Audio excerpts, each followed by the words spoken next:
हाय दोस्तों, मेरा नाम अजीत सिंह है। मैं आपके लिए आज लासातीय नियम पढ़ाने वाला हूँ। लासातीय नियम क्या कहता है, क्या बताता है और लासातीय नियम क्या है और इसका उपयोग क्या है, इसके बारे में बात करते हैं। लासातीय नियम साम्य पर लागू होता है, साम्य पर लागू होता है। उसके बाद में लासातीय नियम का उपयोग उत्क्रमणीय अभिक्रियाओं में यूज करते हैं और लासातीय नियम का उपयोग अभिक्रिया में उत्क्रमणीय अभिक्रिया में उत्पादन प्रोडक्शन करने में क्या होता है, यूज होता है मुख्यतः। तो हम लासातीय नियम देखते हैं कि ये क्या चीज़ है। लासातीय साहब ने नियम दिया, लासातीय नियम, इसको हम इंग्लिश में जो कहते हैं वो ली चैटलियर प्रिंसिपल भी कह देते हैं। ये कहता है कि किसी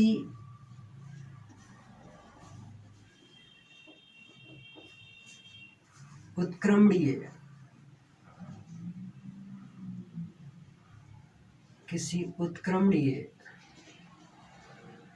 अभिक्रिया में, किसी उत्क्रमणीय अभिक्रिया में साम्य पर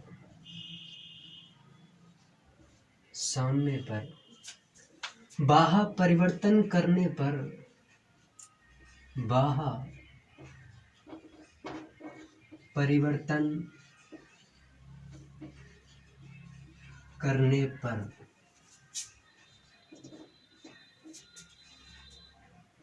अभिक्रिया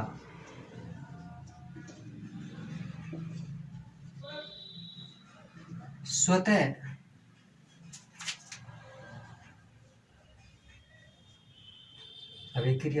उस दिशा की ओर विस्थापित हो जाती है, स्वतः उस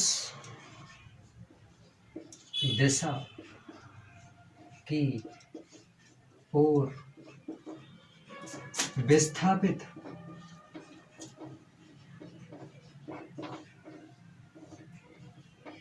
हो जाती है, जिससे बाह्य परिवर्तन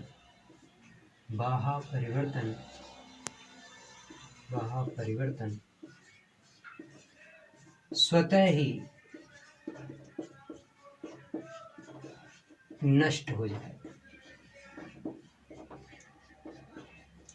यह है दोस्तों लासातीय का नियम कि किसी उत्क्रमणीय रासायनिक अभिक्रिया में साम्य पर बाह्य परिवर्तन करने पर स्वतः ही साम्य उस दिशा में विस्थापित हो जाता है जिधर बाह्य परिवर्तन स्वतः ही नष्ट हो जाए, ये स्वतः ही खुद। तो ये अब इसकी जरूरत क्यों पड़ी?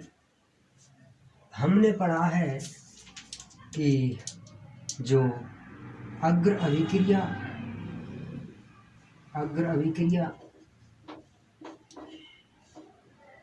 रिवर्सिबल प्रोसेस और प्रतीप अभिक्रिया,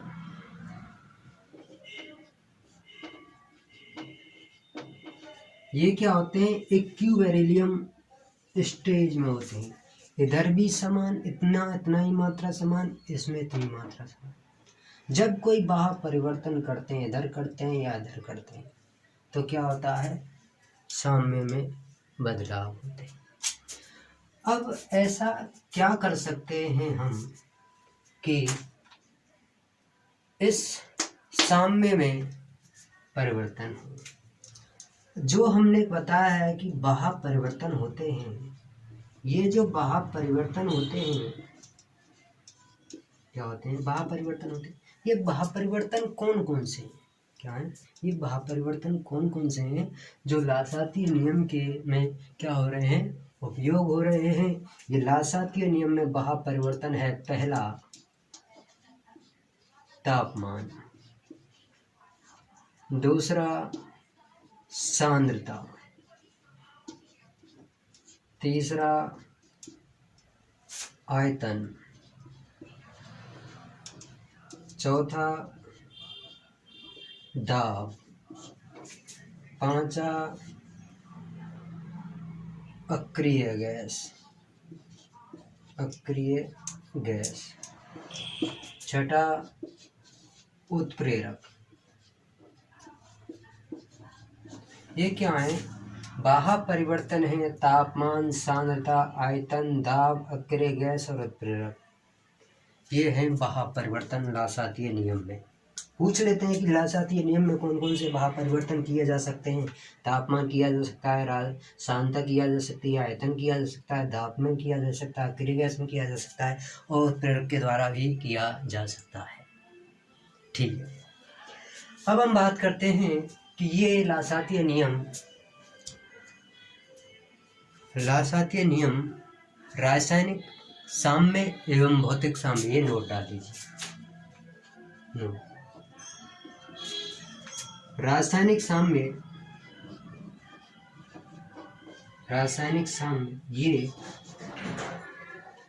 ये नियम रासायनिक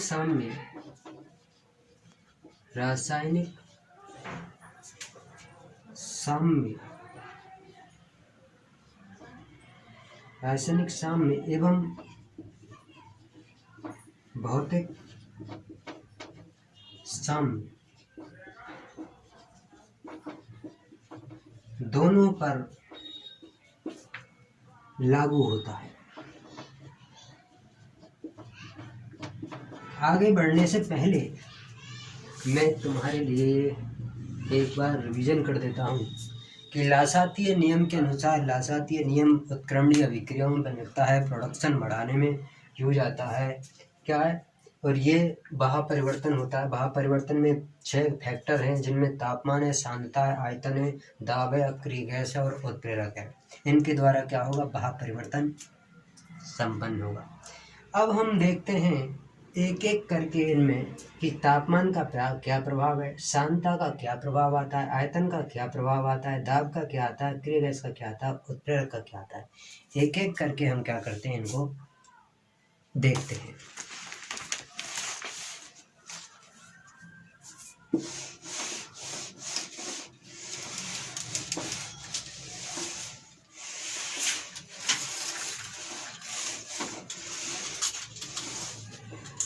सबसे पहले लेते हैं हम क्या, तापमान।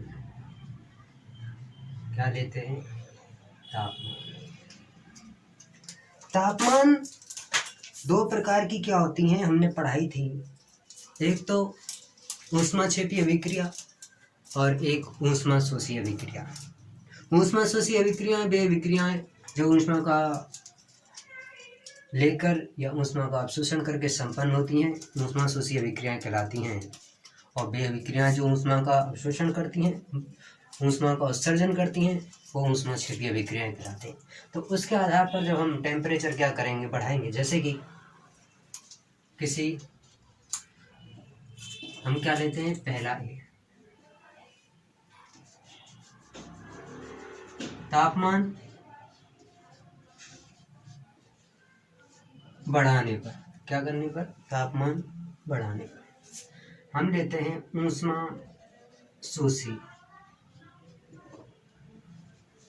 ऊष्मा शोषी अभिक्रिया।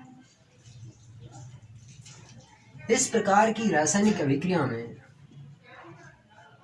इस प्रकार की रासायनिक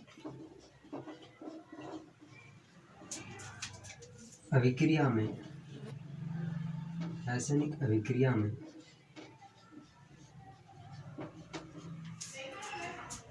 साम्य पर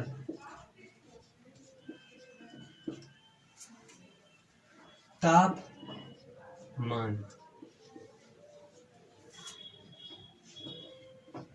बढ़ाने पर क्या, तापमान बढ़ाने पर डेल्टा एच बराबर पॉजिटिव बी।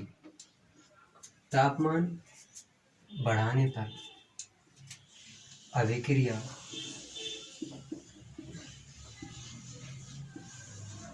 अग्र दिशा में विस्थापित हो जाती है। क्या हो जाती है? अग्र दिशा में विस्थापित हो जाती है। क्या हो जाती है? अग्र दिशा में विस्थापित हो जाती है।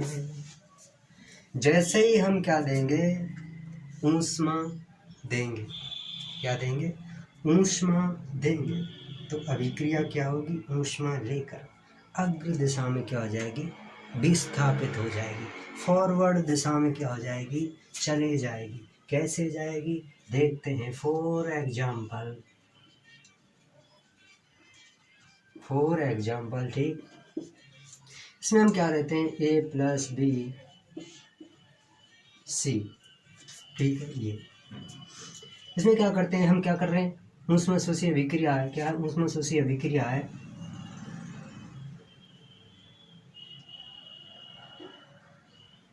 x किलो कैलोरी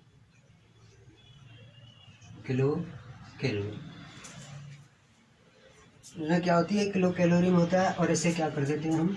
फिर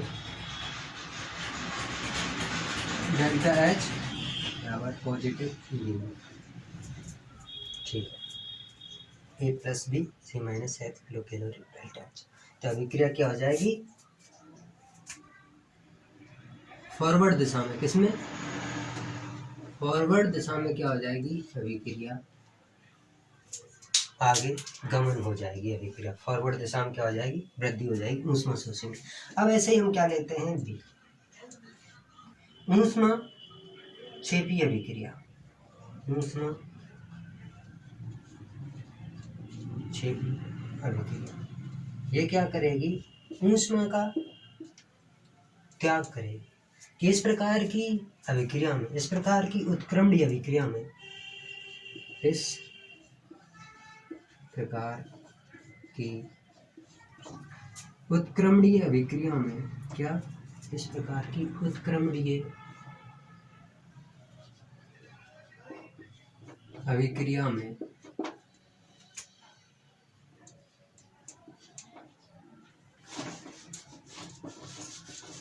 इस प्रकार की उत्क्रमणीय अभिक्रिया में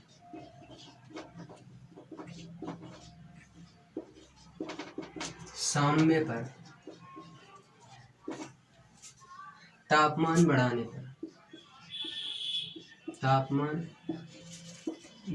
पर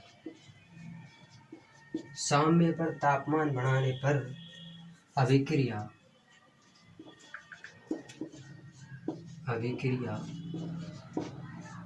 पश्च दिशा में, पश्च या प्रतीप दिशा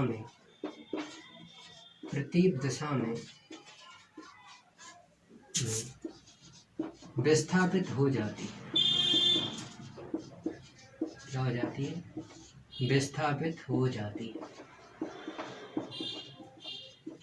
फॉर एग्जाम्पल क्या होता है? जैसे कि देखिए इसको ही ए प्लस बी, ठीक है, reversible process C plus X delta H negative B. ये क्या हो गई? A plus B C plus X. तो इसमें दो ही कंटेंट है, दो ही बात है कि ऊष्माशोषी अभिक्रिया होगी तो ताप बढ़ाने पर फॉरवर्ड दिशा में या अग्र दिशा में विस्थापित होगी अभिक्रिया। अगर ऊष्मा क्षेपी है तो ताप लेने के फलस्वरूप अभिक्रिया पश्च दिशा में क्या होगी? बैकवर्ड दिशा में क्या होगी?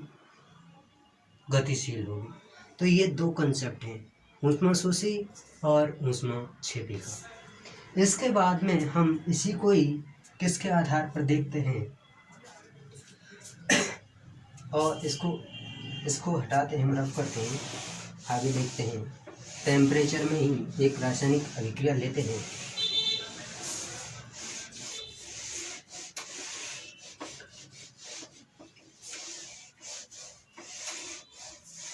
टेम्परेचर के अंदर ही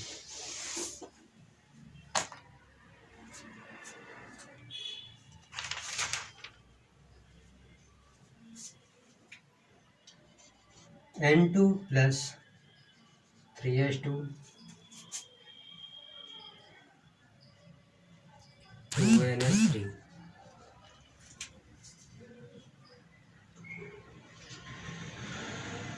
ठीक है, कंप्लीट। ये गैसीय अवस्था में, ये गैसीय अवस्था में, ये भी गैसीय अवस्था में, ये हमने ली और यहाँ पर क्या लगा दिया प्लस x किलो कैलोरी। ठीक, ये ली तो हम जानते हैं जब ये प्लस होता है, जब ये प्लस रहता है, कभी कभी कंफ्यूजन होता है कि यार प्लस हो गई सीधी सी, नहीं, इसमें क्या है, इस प्लस को हटाकर क्या कर देते हैं हम नेगेटिव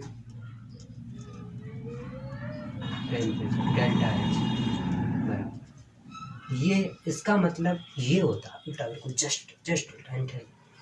उसमें क्या होती है टेम्परेचर, क्या उसमें क्या होती है बिल्कुल उल्टी। अब जब नेगेटिव आ गई, और नेगेटिव का मतलब क्या होता है ऊष्मा क्षेपी। क्या होता है नेगेटिव का मतलब, क्या होता है ऊष्मा क्षेपी। नेगेटिव का मतलब होता है ऊष्मा क्षेपी, मतलब ऊष्मा का क्या हो रहा है, उत्सर्जन हो रहा है। उत्सर्जन हो रहा है तो अभिक्रिया क्या होगी, बैक फॉरवर्ड दिशा से बैकवर्ड दिशा की ओर होगी। तो अभिक्रिया किसमें होगी, अभिक्रिया, ये पहचान गई, एक पॉइंट हो गया, ये पहचान ली हमने कि अभिक्रिया क्या होगी, अभिक्रिया प्रतीप दिशा में होगी। क्या होगी, अभिक्रिया प्रतीप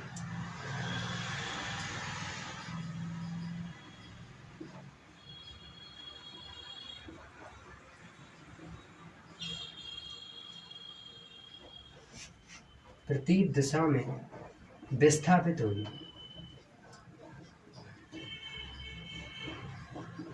क्या होगी, अभिक्रिया प्रतीप दिशा में विस्थापित होगी। हमने कैसे पता लगाया कि अभिक्रिया प्रतीप दिशा में ही विस्थापित होगी, कैसे लगाया, सबसे पहले तो हमने इसका पता लगाया, इस जो हमारे लिए उत्क्रमणीय अभिक्रिया की रिएक्शन दे रखी है कि ये ऊष्मा क्षेपी है या ऊष्मा क्षेपी है, इसका पता करने के लिए हम सीधा ऊर्जा पर जाएंगे।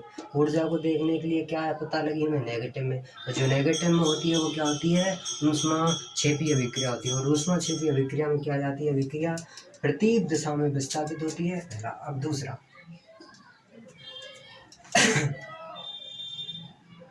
अभिकारकों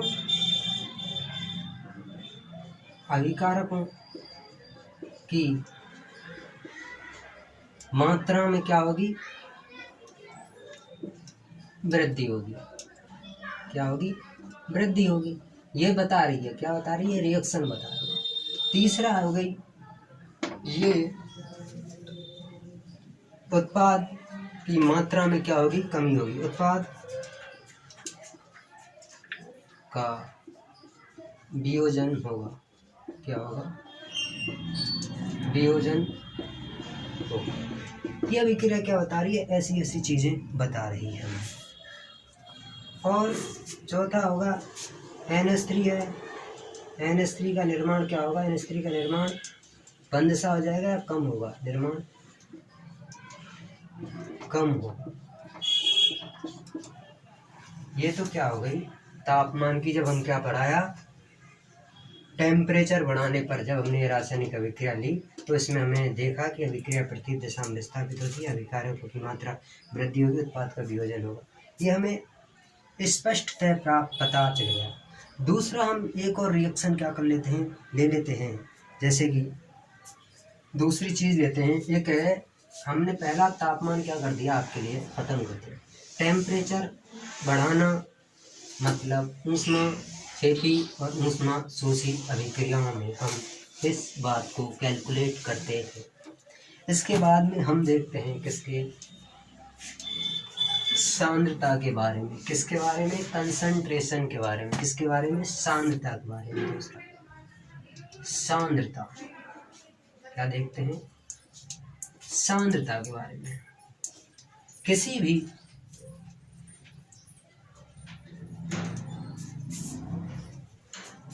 भी अभिक्रिया में, किसी भी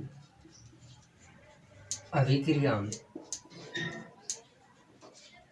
किसी भी अभिक्रिया में, किसी भी अभिक्रिया में अभिकारकों की सांद्रता में क्या करना? वृद्धि करना, तो अभिक्रिया अग्र दिशा में विस्थापित हो जाती है। और उत्पाद की सांद्रता में क्या करना? वृद्धि करना, तो अभिक्रिया प्रतीप दिशा में विस्थापित हो जाती है। दो कंसेप्ट है इसमें खाली। हम पहला कंसेप्ट है किसी भी अभिक्रिया में, पहला अभिकारकों की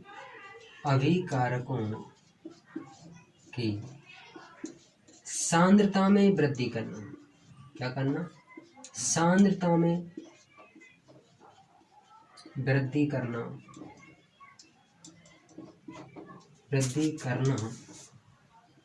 सांद्रता में वृद्धि करना, तो साम्य अग्र दिशा में विस्थापित हो जाएगा। क्या हो जाएगा? साम्य अग्र दिशा में विस्थापित हो जाएगा। ऐसे ही दूसरा लेते हैं कंसेप्ट, उत्पाद की सांद्रता में वृद्धि करना। क्या करना? उत्पादों की सांद्रता में वृद्धि करना, तो साम्य प्रतीप दिशा में विस्थापित हो जाता है। क्या होता है? प्रतीप दिशा में विस्थापित हो जाता है।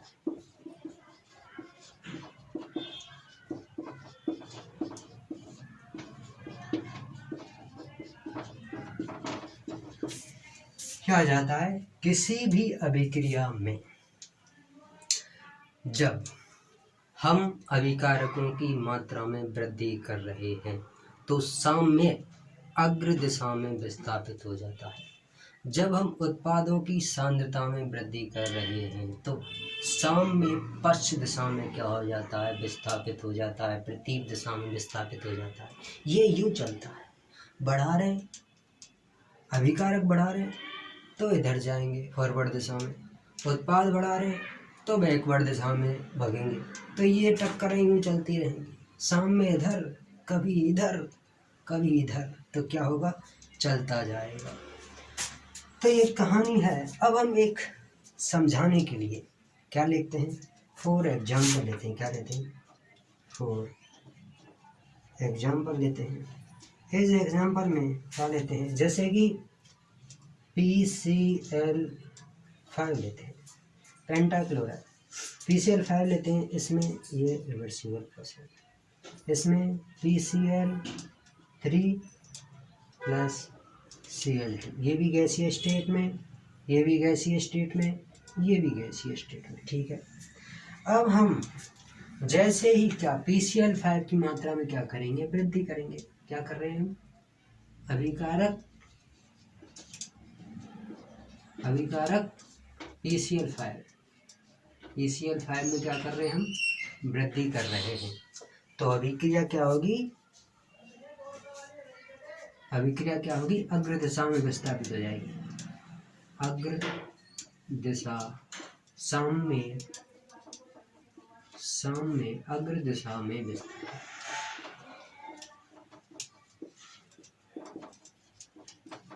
साम्य क्या हो जाएगा? अग्र दिशा में विस्थापित। क्या हो जाएगा? साम्य अग्र दिशा में विस्थापित। जब साम्य अग्र दिशा में विस्थापित हो जाएगा तो PCl5 की अभिकारकों की मात्रा में क्या होगी? कमी होगी। क्या होगी? अभिकारकों की मात्रा में क्या होगी? कमी होगी। और PCl3 प्लस Cl2 के उत्पादों की संख्या में क्या होगी? वृद्धि होगी। क्या होगी? वृद्धि होगी। इसका क्या हो जाएगा, PCABPCl5 का वियोजन, PCl5 का वियोजन बढ़ जाता है। इधर PCl3, इधर C, PCl3 का उत्पादन बढ़ जाता है, उत्पादन बढ़ जाता है। तो कंसंट्रेशन का, सांद्रता का मतलब एक ही है। जब किसी भी रासायनिक, किसी भी उत्क्रमणीय अभिक्रिया में अभिकारकों की सांद्रता बढ़ाते हैं तो साम्य अग्र दिशा में विस्थापित हो जाता है, और जब हम उत्पाद की सांद्रता में वृद्धि करते हैं तो ये साम्य पश्च दिशा में विस्थापित हो जाता है। बस खत्म कहानी। ऐसे ही किसी भी जब सवाल आता है, ऐसा सवाल दिया जाएगा और इसमें पूछा जाएगा ये अभिक्रिया अग्र दिशा में जा रही है या पश्चिम दिशा में जा रही है, इधर जा रही है तो उधर जा रही है। ऐसे क्या कर लेंगे, हम इसको आइडेंटिफाई कर लेंगे। इसके बाद में हम देखते हैं, हमने तापमान देख लिया, सांद्रता देख लिया, अब देखते हैं हम दाब। क्या देखते हैं, दाब के बारे में।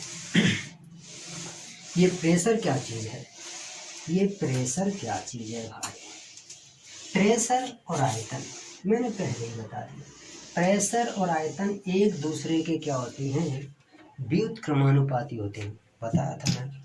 जैसे कि ये प्रेशर है, प्रेशर आयतन ये क्या होते हैं, एक दूसरे के व्युत्क्रमानुपाती होता है। प्रेशर बढ़ेगा तो आयतन घटेगा, आयतन बढ़ेगा तो प्रेशर घटेगा, ये कहानी को।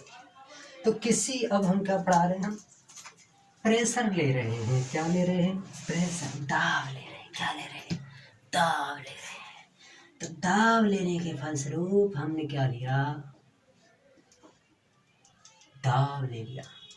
अब दाब किसी भी उत्क्रमणीय अभिक्रिया में साम्य पर दाब बढ़ाएंगे तो साम्य उधर जाता है जिधर मोलों की संख्या में क्या होती है, कमी होती है।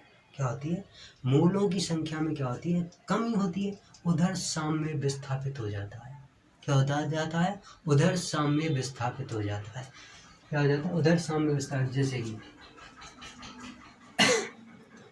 कि उत्क्रमणीय अभिक्रिया में, उत्क्रमणीय अभिक्रिया में, अभिक्रिया में दाब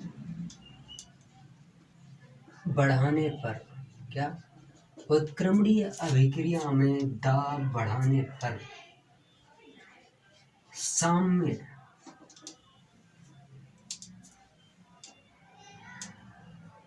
अधिक, साम्य कम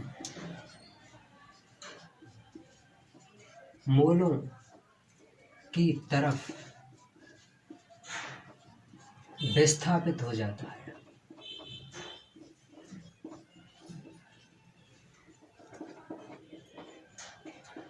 हम इस बात को क्या रखेंगे, ध्यान रखेंगे। क्या को, इस बात को। साम्य की तरफ हो जाता है, कम मोलों की तरफ विस्थापित हो जाता है। हम क्या लेते हैं, अब एक अभिक्रिया लेते हैं। क्या लेते हैं, अभिक्रिया लेते हैं। एग्जाम्पल लेते हैं, जैसे कि हेबर प्रक्रम लिया हमने। क्या लिया, 3H2, ये 2NH। ये क्या है, हेबर प्रक्रम, अमोनिया निर्माण करने की का मेथड, विधि। ये भी गैसीय फॉर्म में, ये भी गैसीय फॉर्म में, ये भी गैसीय स्टेट में। ठीक, अब हम इसमें देखते हैं कि अब हमने सबसे पहले काम करना है कि यह अभिक्रिया अभिकारक से उत्पाद की तरफ जाएगी या उत्पाद से अभिकारक की तरफ जाएगी।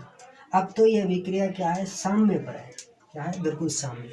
ये मात्रा बराबर है और ये मात्रा बराबर है। अब हम कर रहे हैं, दाब बढ़ा रहे हैं। क्या कर रहे हैं, इसकी दाब बढ़ा रहे हैं। जब हम दाब बढ़ाते हैं तो किधर जाएगी अभिक्रिया, अधिक, कम कम मोलों की तरफ, अधिक से कम मोलों की तरफ जाएगी। क्या? अधिक से कम मोल। इधर कितने मोल हैं? 1 और 3 कितने हो गए? 4। एन की मात्रा कितनी है? 4। इधर कितनी है? एन की मात्रा 2। तो 4 में 2 गया 2। तो इधर कितनी है? तो अभिक्रिया कहाँ से जाएगी? इधर से इधर की तरफ अभिक्रिया जाएगी। पहली कंसेप्ट निकल आया दाब बढ़ाने पर। इस रिएक्शन में अभिक्रिया अग्र दिशा में विस्थापित होगी। अभिक्रिया क्या होगी? अग्र दिशा में विस्थापित होगी। अग्र दिशा में, साम्य अग्र दिशा में विस्थापित। साम्य क्या होगा? अग्र दिशा में विस्थापित हो जाएगा। ठीक है। इधर हम क्या करेंगे? N2 की मात्रा क्या करेंगे? पहला दूसरा N2 की मात्रा में क्या कर देंगे? हम वृद्धि कर देंगे। क्या कर देंगे? N2 की मात्रा जब बढ़ाएंगे तो अमोनिया में क्या होगी? वृद्धि होगी। क्या होगी? जब N2 बढ़ाएंगे, क्या बढ़ाएंगे? N2 बढ़ाएंगे तो NH3 में क्या होगी?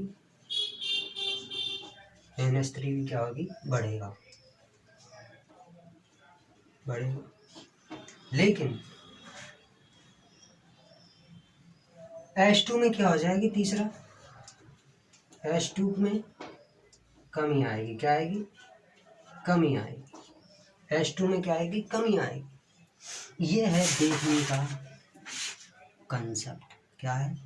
कंसेप्ट। जब भी कोई भी रासायनिक अभिक्रिया हमारे लिए दे दी तो उसमें अगर दाब देखनी है तो दाब किधर जाएगी? अधिक मोलों से कम मोलों की तरफ अभिक्रिया जाएगी। दाब देखनी है तो सीधी सीधी।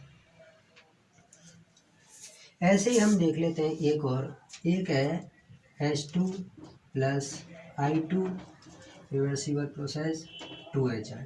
ये अभिक्रिया, ये भी गैस फॉर्म में, ये भी गैसीय फॉर्म में, ये भी गैसीय फॉर्म में। ठीक है। इसके भी क्या है? n बराबर 2, इसके भी n बराबर 2।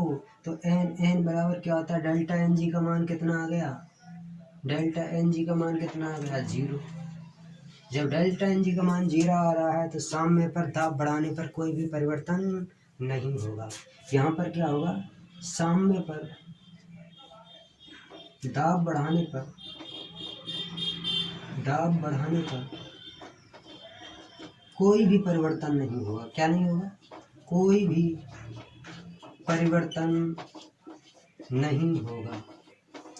परिवर्तन नहीं होगा। क्या नहीं होगा? ये अभिक्रिया अगर ऐसी नजर आ जाए तुम्हें और दाब बढ़ा रहे हैं, जिसके अभिकारक के मोल और उत्पाद के मोल क्या हैं? बराबर है, साम्य अवस्था है, और वहाँ पर दाब बढ़ा रहे हैं तो और डेल्टा एन जी का मान क्या आ रहा है? 0 आ रहा है। तो साम्य दाब बढ़ाने पर कोई भी परिवर्तन नहीं होगा। क्या नहीं होगा? अप्रभावित रहेगी। इसके बाद में हमने क्या देख लिया? ताप देख लिया, दाब देख लिया और टेम्परेचर देख लिया। अब हम पहले ही बता चुके हैं, अब आयतन भी देखना है। जब दाब देख लिया तो हमें आयतन भी देखना है। अब दाब तो जा रहा था कम अणुओं की तरफ, अब ये आयतन जाएगा अधिक अणुओं की तरफ। क्या जाएगा? अधिक अणुओं की तरफ। क्या जाएगा? अधिक अणुओं की तरफ। ये देखते हैं।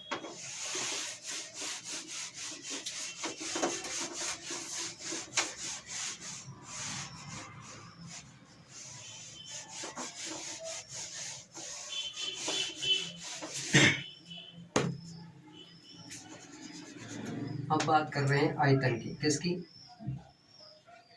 आयतन। वॉल्यूम की बात करते हैं हम। वॉल्यूम क्या कहता है कि किसी भी उत्क्रमणीय अभिक्रिया में जब हम आयतन में क्या करते हैं? आयतन बढ़ाते हैं, आयतन में वृद्धि करते हैं, तो साम्य उस दिशा की ओर विस्थापित होगा जिधर गैसीय मोलों की मात्रा क्या होगी? ज़्यादा होगी। क्या होगी? अब लेते हैं कि किसी भी उत्क्रमणीय अभिक्रिया में, किसी उत्क्रमणीय अभिक्रिया में, उत्क्रमणीय अभिक्रिया में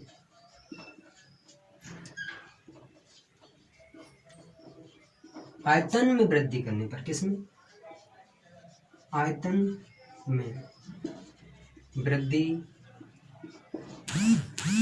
करने पर, किसी उत्क्रमणीय विक्रिया में आयतन में वृद्धि करने पर साम्य उस दिशा की ओर विस्थापित होगा, उस दिशा की ओर विस्थापित होगा जिधर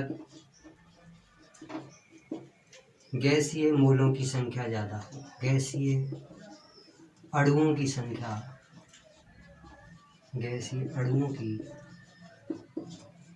संख्या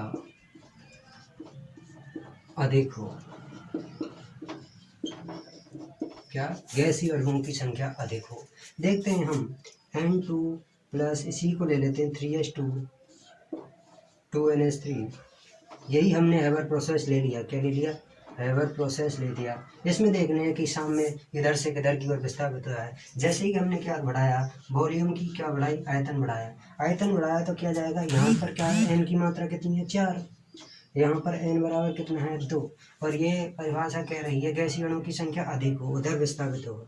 ठीक है, अणु कितने इधर, तो अभिक्रिया क्या होगी, प्रतीक दिशा, बैकवर्ड दिशा की ओर क्या हो जाएगा, साम्य विस्थापित हो जाएगा। क्या हो जाएगा, बैकवर्ड दिशा की ओर साम्य विस्थापित हो जाएगा। क्या हो जाएगा, साम्य प्रतीक दिशा की ओर विस्थापित हो जाएगा। साम्य प्रतीक दिशा की ओर विस्थापित। ठीक है, साम्य प्रतीक दिशा की ओर विस्थापित हो जाएगा। इधर हम क्या करते हैं, इधर जब हम NH3 क्या करते हैं, बढ़ाते हैं। क्या बढ़ाते हैं, जब NH3 की मात्रा क्या करेंगे, आयतन में क्या करेंगे, वृद्धि करेंगे, तो इधर भी N2 और 3s2 में क्या होगी, वृद्धि होगी। लेकिन जब हम N2 बढ़ाएंगे, क्या करेंगे, N2 की वृद्धि करेंगे, तो इधर क्या होगा, NH3 के मान में क्या होगी, कमी आएगी। तो ये कहानी है ऐसी आयतन की भी। अब आयतन के बाद में बात करते हैं। एक होता है अक्रिय गैस और दूसरा होता है उत्प्रेरक। अब अक्रिय गैस के बारे में भी हम क्या कर लेते हैं, बात कर लेते हैं कि अक्रिय गैस अणु क्या होते हैं, अक्रिय सब्सटेंस क्या होते हैं। कर लेते हैं अक्रिय गैसों के बारे में ही क्या कर लेते हैं बात। पांचवा कंसेंट है अक्रिय गैस या इनर्ट